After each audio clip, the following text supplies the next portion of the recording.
So 130 cases now in this outbreak. 18 today is, significantly down on the last 2 days, but I'll warn you, the numbers do bounce around a bit. We've seen that in these kinds of outbreaks before. When you get numbers in the teens and 20s, they can vary quite a bit from day to day. But of those 18, we have 15 of them linked to the Bondi cluster directly, 2 of them linked to a previous case that's not in that Bondi cluster. So we can today have a splitting of the outbreak into 2 clusters. Those 3 sort of smaller cluster, that may well be linked back to the Bondi. They may merge at some point, but at the moment we're dealing with 2 separate clusters within one outbreak, and I think one other case. And then there's also the case in northern New South Wales, another Tanami mine worker who is at Glen Innes. They are not, they haven't been in the community. They've been isolating since they got home, so relatively low risk there.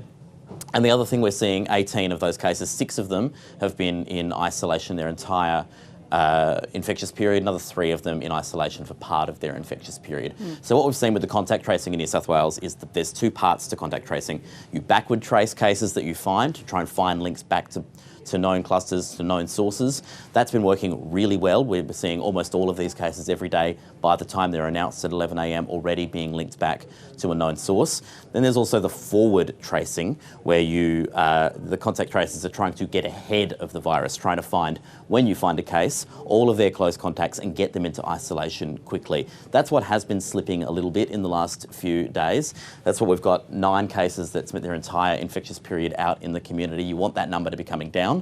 And you want that number to be coming down soon.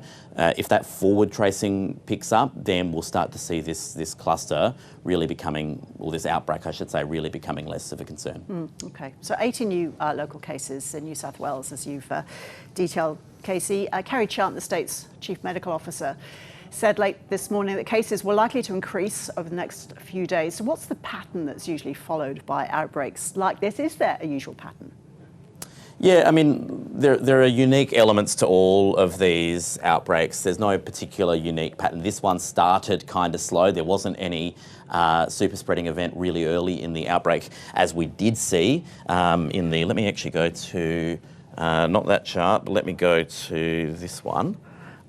This is charting out the cumulative number of cases in each of the 3 big outbreaks we've seen in New South Wales for the first month of those outbreaks. So in the case of the Avalon one, the Northern Beaches one over December, Christmas, we saw a really big super spreading event right at the beginning that supercharged that.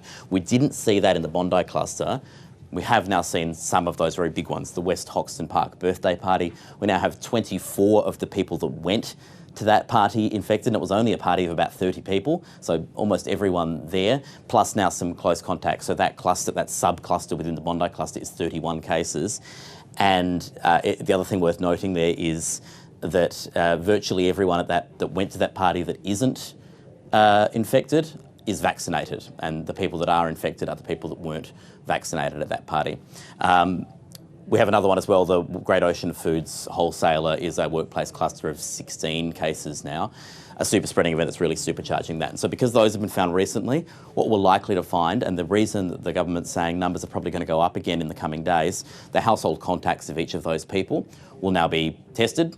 And in all likelihood, in the coming days, many of them will test positive. So you get one case that then creates, that then infects everyone in their house, hopefully, because they are now close contacts of the initial cases. They will get infected, but hopefully will not pass it on to anyone else because they're close contacts now and can be isolated. So that's the dream scenario. That's what we hope will happen, but it is also why we would expect that we're not going to see these numbers just tail straight off back down to 0.